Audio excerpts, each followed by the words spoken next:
El Papa Francisco es la persona del año, así fue designado por la revista Time, publicación que destaca que el máximo jerarca de la Iglesia Católica se ha convertido en la nueva voz de la conciencia. En el texto califican al sumo pontífice como el Papa de la gente y resaltan que tras su llegada al Vaticano cambió el tono, la percepción y el enfoque de la Iglesia Católica. Detrás del sumo pontífice se ubicó el ex empleado de la CIA, Edward Snowden, quien reveló el programa secreto de espionaje del gobierno norteamericano. Veamos. Habemus Papa. Desde el 14 de marzo algo cambió en la Iglesia Católica. Por primera vez en la historia un latinoamericano y un jesuita era designado como Papa. I miei fratelli cardinali sono andati a prenderlo quasi alla fine del mondo, ma siamo qui. Desde entonces, el argentino Jorge Mario Bergoglio ha reformado la banca vaticana, ha endurecido el Código Penal de la Santa Sede e incluso ha creado una comisión contra la pederastia. Se ha manifestado en contra de lo que ha denominado como el Dios dinero y ha calificado al actual sistema económico mundial como injusto. Pero lo que más conmueve al mundo es la sencillez y humildad del Papa, quien no duda ni un minuto para acercarse a los más pobres, a los niños y a los enfermos. Por estas y por otras razones, la revista Time escogió a Francisco como la persona del año, a quien calificó como el Papa del pueblo y la nueva voz de la conciencia. Fatta di esseri umani, di peccatori,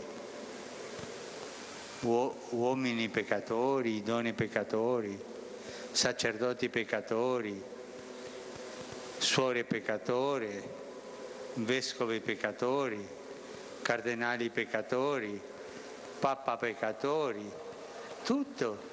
Entre los nominados estaba el exanalista de la CIA, Edward Snowden, el presidente de Siria, Bashar al-Assad, y el congresista estadounidense republicano Ted Cruz. La editora del rotativo Nancy Gibbs explicó que la decisión se debe a que Bergoglio cambió el tono, la percepción y el enfoque de una de las instituciones más importantes del mundo. No se trata de la primera vez que el sumo pontífice aparece en la portada del rotativo. En ocasiones anteriores, los papas fueron elegidos por la revista como persona del año. Juan XXIII en 1962 y Juan Pablo II en 1994.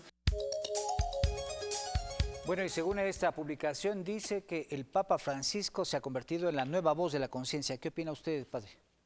Quisiera añadir, también el Parlamento Europeo lo reconoció como el mejor comunicador del 2013. Son dos entidades, porque en la revista Time, si lo vemos en el grupo de los candidatos, no estaba en muy buena compañía, ¿no? Había un poco de todo. Claro, no hay una comparación, digo yo, me pareció un poco extraño el tema, pero sí. Pero significa algo que está pasando con la Iglesia Católica. Porque es sumamente presente en los medios de comunicación. Ahora, él habla, pero también habla mucho a través de los gestos. Yo creo que desde el comienzo los que más han golpeado han sido los gestos, que él el día siguiente de la elección va a pagar personalmente, ya vestido de blanco, la pensión donde se había alojado, ¿no? Y después se baja del papamóvil, va a saludar a la gente, la abraza, tiene una cantidad de gestos totalmente inusuales. Yo creo que en la cultura de la imagen... Para seguir conversando sobre esto, quisiera también que la producción me ayude poniendo unas imágenes, unas fotografías que pudimos sacar también del internet. Por ejemplo, allí en el día de su cumpleaños estuvo compartiendo con algunas personas de escasos recursos, acá con una nariz de payaso. Sí. Hay otra imagen también que saca una persona realmente que tiene desfigurado su rostro. Y hay otras imágenes que están con los niños. Entonces usted dice, está a tono con lo que estamos diciendo. Y por ejemplo, con la tragedia que hay continuamente en la isla de Lampedusa, que es una pequeñísima isla más cerca de África que de Italia, allí cada día hay una cantidad, las playas están llenas de cadáveres, de gente que el mar bota, ¿no? Y él, sin escolta, sin muchos séquitos, se fue allá, lanzó flores al mar, tomó contacto con los sobrevivientes y dijo, es una vergüenza que en el siglo XXI tengamos que asistir a tragedias de este tipo, con el peligro, eso es muy importante lo que dijo, de que haya una globalización de la indiferencia. Porque estamos tan acostumbrados a ver las escenas de la guerra de Libia, de la hambre en Somalia y todo eso, que la vemos como uno de los tantos espectáculos. Es como las guerras modernas con los drones. Matan un montón de gente, el que los mata no ve sangre, Claro. no huele polvo, no huele, no escucha ruidos horrorosos, hace su trabajito con su consola en Virginia y mata gente en Pakistán o en Afganistán.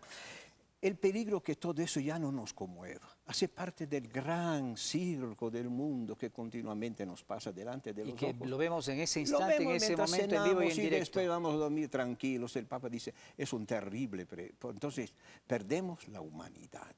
Jorge, usted tenía una precisión que hacer sobre el tema de la revista. Usted quería explicar algo. Sí, la verdad es que yo tengo mis serias reservas respecto a la intencionalidad de la revista Times. Y frente al hecho, en la revista Times siempre han estado personas más bien que han estado como presentes en los medios, para bien o para mal. Ahí ha estado Stalin, ha estado Hitler. Claro, está ahí Snowden, Y está Snowden. Bashar Mire, hay al-Assad, alguien en que fin. está, y mire algo más insultante.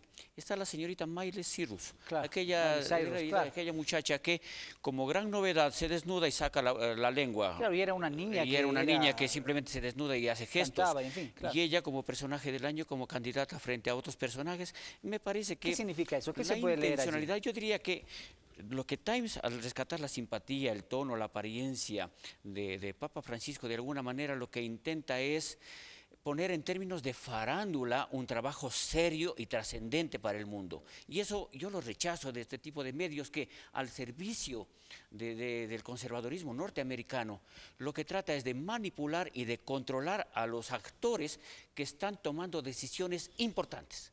Me parece que hay un trabajo irresponsable de la revista Times frente a este tipo de hechos, porque pone en términos banales aquellas decisiones que le afectan a miles de millones de personas, a millones de familias.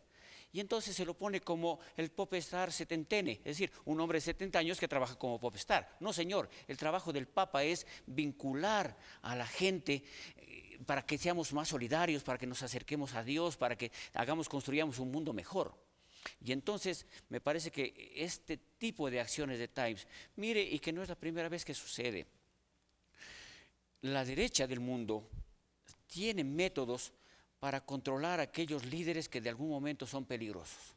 Por ejemplo, y me voy a salir 30 segundos del tema, el hecho de haberle dado el Premio Nobel de la Paz a Barack Obama simplemente lo controló y lo puso como un ser absolutamente vulnerable, lo vulnerabilizó. Hoy cuando la revista Times lo pone al Papa Francisco en términos de farándula como el hombre del año, le está quitando la capacidad de análisis frente a lo que es trascendente en su trabajo y en su mensaje. Es el hecho de influir en la vida de las familias, influir en la vida de las personas, influir en las decisiones políticas que permitan construir un mundo mejor. Y eso me parece que es un trabajo realmente, por lo menos, si no de censurar, de reflexionar. Bueno, y en ese sentido también, ¿qué dice nuestro amigo Diego con respecto a este tema y lo que se está destacando acá, fortalecer la familia como el núcleo de la sociedad?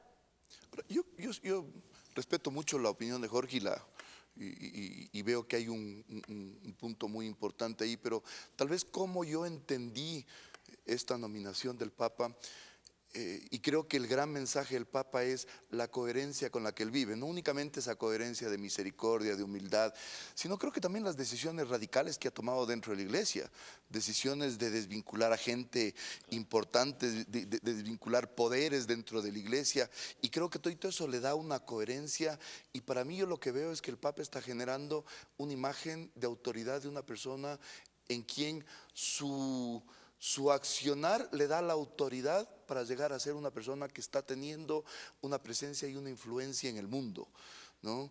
Y dentro de eso yo creo que hoy día de las cosas que nosotros más tenemos que rescatar son justamente los mensajes que él nos está dando y que son mensajes hacia la juventud, hacia la unidad, hacia la familia. Yo creo que el núcleo principal de toda sociedad es la familia.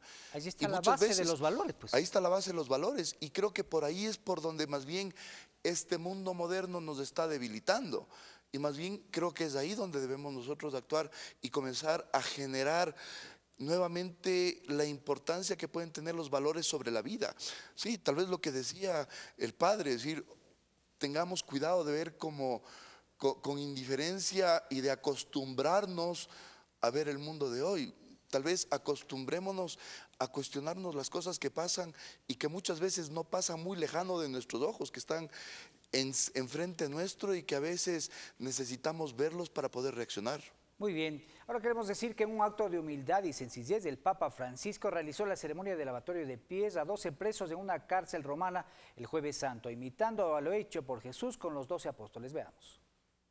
En un vehículo negro y a las 5:30 de la tarde, hora local, el Papa Francisco llegó a la cárcel romana de menores Casal de Mármol para celebrar la misa de la Cena del Señor del Jueves Santo. Durante la ceremonia realizó el tradicional lavado de pies a 12 reos de distintas nacionalidades y religiones, entre ellos musulmanes, siguiendo el ejemplo de lo que hizo Jesús en la última cena con sus discípulos. Arrodillado y uno a uno, lavó los pies con una jarra plateada, los secó y los besó. El Papa explicó que este ritual es un símbolo de servicio al prójimo y abogó para que se ayuden los unos a los otros. Las imágenes fueron reproducidas por la televisión vaticana, ya que el sumo pontífice pidió que no asistiera la prensa a una ceremonia tan íntima. Nunca un papa había llegado hasta este centro carcelario con una historia de violencia y revueltas juveniles. Por la mañana, Francisco ofició la misa crismal en el Vaticano ante casi 1.600 sacerdotes, donde les exhortó a salir de las periferias y acercarse a los fieles. Les pido que sean pastores con olor a oveja, que eso se note. La homilía celebrada por el Papa era casi idéntica a la que dejó preparada cuando era arzobispo en Buenos Aires. Estamos en la recta final del programa. Reflexiones ya para terminar. Decir que el Papa pues es un sinónimo, ¿qué será?, de humildad. Él utiliza sus mismos zapatos viejos, su mismo carro, en fin, padre. Pero hay una cosa, el Papa todavía está viviendo una luna de miel con los medios de comunicación. Le tengo un poco de miedo, porque así como lo ensalzan, cualquier sorpresa podrían caerle. Benedicto nunca fue popular, nunca tuvo una sintonía muy grande con los medios de comunicación. El Papa Francisco está viviendo una apoteosis en ese sentido. Le tengo un poco de miedo a todo eso. ¿Durará? ¿Pero qué podemos decirle a la gente que nos está viendo estupendo ahora? Que esto suceda, que la gente lo escuche, que la gente lo quiera. Pero un momentito, que no volvamos al Papa una estampita. Qué bonito, qué lindo Francisco, todo el mundo le quiere. Pero lo que hace Francisco allá ahora, hay que hacerlo en Quito, hay que hacerlo seguirlo haciendo en Buenos Aires, hay que hacerlo en la selva amazónica, hay que hacerlo en las periferias. Deben sacudirse los párrocos, los obispos, no solo admirar un Papa tan simpático que está allá, sino la conversión debe alcanzar a todos, o si no, es un solo espectáculo mediático. Jorge, ¿cuáles son las reflexiones finales? Mire, es la primera vez que yo había visto la imagen de un papa lavando los pies a los presos, lo fui con Juan XXIII, no es la primera vez que sucede. Con el Papa Juan Pablo II pasaba algo curioso. Tenía un asesor con el cual decía qué tal estuvo la visita a algún país en el mundo. Y le decía, de música me acuerdo todo, pero de las palabras ninguna. Y a veces ese es el peligro de generar no reflexiones que lleven a las acciones, sino generar simplemente sensaciones, y eso es peligroso porque generamos una cultura de la novelería. Como decía el padre Botazo, algún momento pasa la moda del Papa Francisco y habrá que poner otro que venga con alguna novedad. No se trata de generar novedades, no se trata de atender a las novelerías de la gente, sino de generar procesos de cambio profundos.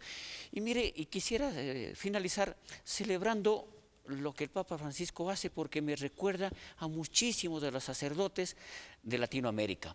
Lo que hace el Papa en el mundo no me sorprende, porque lo hemos visto en nuestras iglesias latinoamericanas. El mismo padre Botazo, el mismo padres de cualquier orden. Nosotros somos como muy, diríamos, bendecidos en el hecho de haber tenido padres realmente comprometidos con la gente. Y cercanos. Y cercanos, muy cercanos. Hemos tenido ejemplos maravillosos en alguna cantidad de personas. Y me parece que el Papa quisiera que él transforme, que logre transformar y que la gente pueda entender que este mensaje, más que ser sensiblero, es profundamente cuestionante y comprometedor frente al futuro y frente a la vida de cada ser humano. Muy bien, reflexiones finales de Diego.